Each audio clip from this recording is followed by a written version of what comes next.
வணக்கம். செல்வகுமாரின் முக்கடல் காற்று பற்றிய அறிவிப்பும் இலங்கைக்கான வானிலை ஆய்வறிக்கையும் அதோடு கணவாய் காற்று பகுதி அறிவிப்போம்.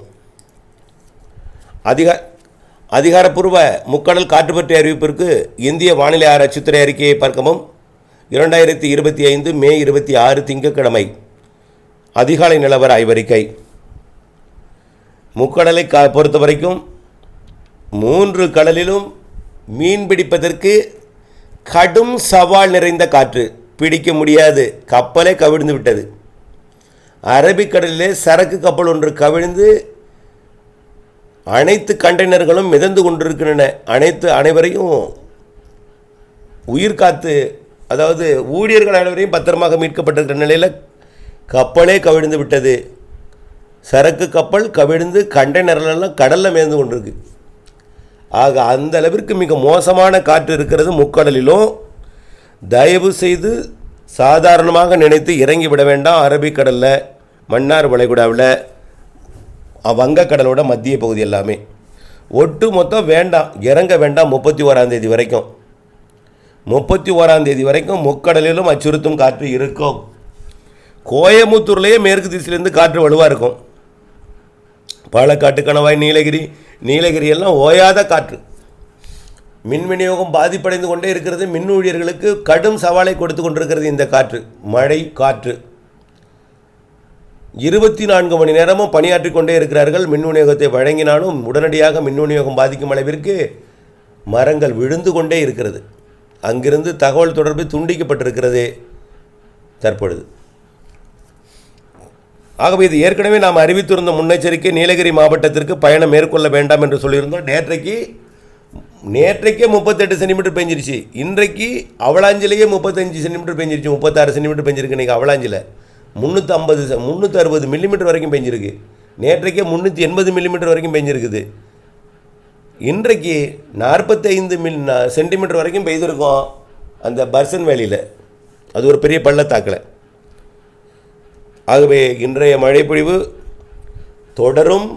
29 வரை தீவிரமாக இருக்கும். இன்றைக்கு 26, மாலை 27, அடுத்த நாள் 24, 4 நாட்களுக்கு இதே தீவிரம். பிறகு தீவிரம் குறைந்திருந்தாலும் 31 வரைக்கும் இந்த காற்றோட மழைப்பொழிவு இருந்து கொண்டே இருக்கும். கடலுக்குள் 31 வரை இறங்க வேண்டாம், வேண்டவே வேண்டாம். முக்கடலிலும் எந்த இடத்துலையும் இறங்க வேண்டாம். 31 வரை கடலுக்குள் இறங்குவதை தவிர்த்திடுங்க. 31 இறங்கலாமான்னு கேட்கக்கூடாது. 1 காற்று தொடரும். ஆனால் எடை குறைந்த படகுகளுக்கு கண்டிப்பாக சவால் இருக்கும். 1 வேண்டாம். ஆனால் விசைப்படகுக்கும் சவால் இருக்க தான் செய்யும்போது தெரியுது. 2 3 பிறகு நீங்கள் மீன்பிடிக்க போகலாம். 3 பிறகு முயற்சி செய்யுங்கள். 4 31 வரைக்கும் வேண்டவே வேண்டாங்க, இறங்கவே வேண்டாம். அதை பற்றி சிந்திக்கவே வேண்டாம், முயற்சி எடுக்க வேண்டாம்.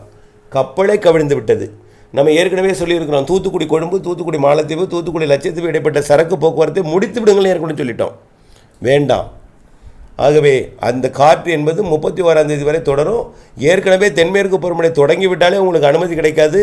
முன்கூட்டியே தொடங்கியிருக்கு தென்மேற்கு பருவமழை, அதனால் அனுமதியும் இருக்காது. இருந்தாலும் ஜூன் 1 கணக்கா அல்லது இந்த தென்மேற்கு பருவமழை தொடங்கும் நாள் கணக்கான்னு தெரில. ஆனால் முயற்சிக்க வேண்டாம். சரக்கு போக்குவரத்து மாலத்தீவு, லட்சத்தீவு, கொழும்பு, அதே போல் எந்தவித மீன்பிடி தொழிலுக்கும் நீங்கள் முயற்சி செய்ய வேண்டாம். 31 1 வரைக்கும். 2 3 கூட அப்படி தான் இருக்குது, விசைப்படகுகள் கூட. ஆனால் 1 வரைக்கும் கடுங்காற்று 65 கிலோமீட்டர் வேகத்துக்கு குறையாமல் இருக்கும். ஆழ்கடலில் மிக அதிகமாக இருக்கும் லட்சத்தீவு பகுதி எல்லாமே.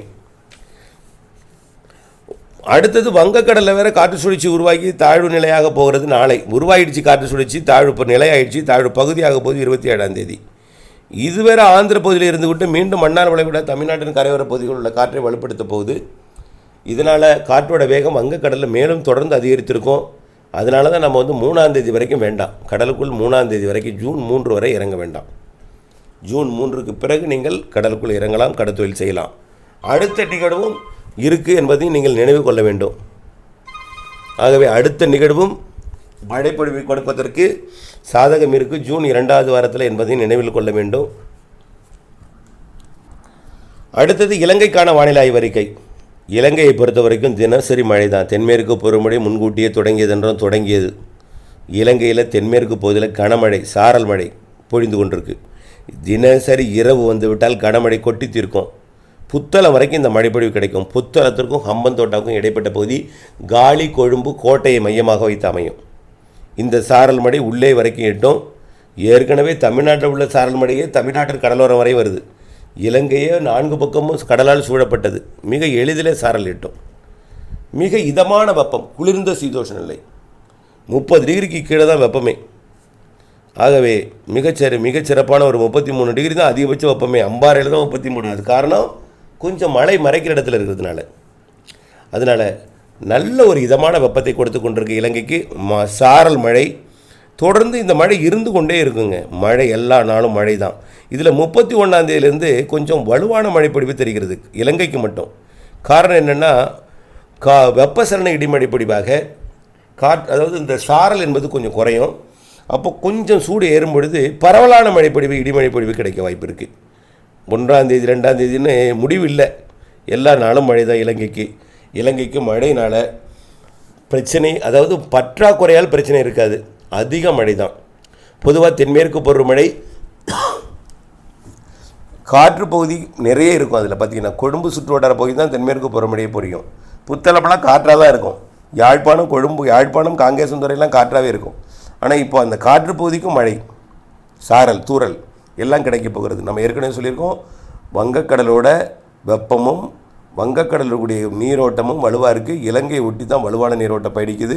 தமிழ்நாடு இலங்கையை ஒட்டி வலுவான நீரோட்டம் இருக்கிறதுனால காற்று சுழற்சிகள் தென்மேற்கு பருவமழை காலத்தில் இலங்கைக்கு அருகே வந்து மழைப்பொழிவுகளை கொடுக்கும். தென்மேற்கு பருவமழையும் காற்று பகுதிகளுக்கும் மழை கொடுக்கும். காற்றும் இருக்கும், மழையும் இருக்கும். எல்லாமே கலந்த வானிலையாக இருக்கும்னு ஏற்கனவே சொல்லியிருக்கோம். தென்மேற்கு பருவமழை சராசரிக்கு கூடுதல் இருக்குது. வடகிழக்கு பருவமழை சிறு நிகழ்வும் அதிக மழை பொழிவை தரும்னு சொல்லியிருக்கிறோம்.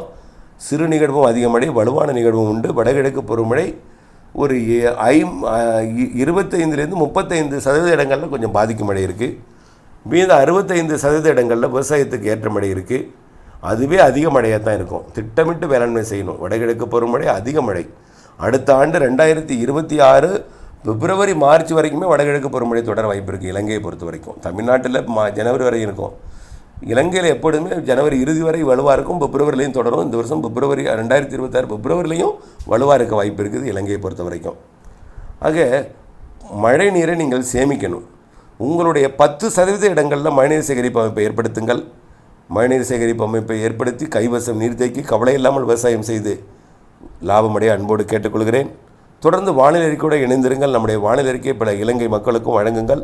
அவர்களும் இணைந்து திட்டமிட்ட வேளாண்மை செய்து லாபமடைய அவர்களையும் கேட்டுக்கொள்ளுங்கள். இணைந்தே இருங்கள் அப்டேட்ஸுடன். நன்றி.